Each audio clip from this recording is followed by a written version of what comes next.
Kwa kuzingatia mabadiliko makubwa ya kiuchumi na kisiasa duniani, imebainika kuwepo haja ya kuangalia upya sera yetu ya mambo ya nje ili iweze kwenda sambamba na mahitaji ya sasa na utekelezaji wa mipango yetu mikuu ya maendeleo nchini. Mheshimiwa Rais, wageni waalikwa, mabibi na mabwana, uzinduzi wa sera hii ni kielelezo cha jinsi taifa letu linavyoendelea kuimarisha nafasi yake kimataifa.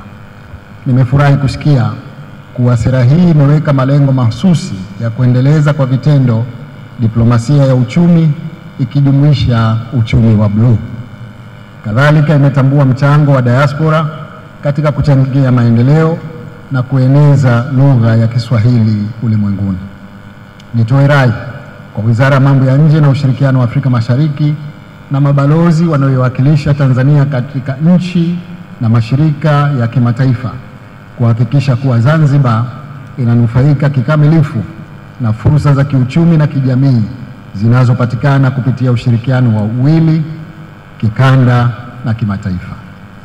Sote tuitumie sera hii kama nyenzo muhimu ya kulinda na kutetea maslahi ya Tanzania duniani na kukuza ushirikiano wa kikanda na kimataifa wenye manufaa kwa ustawi wa taifa letu.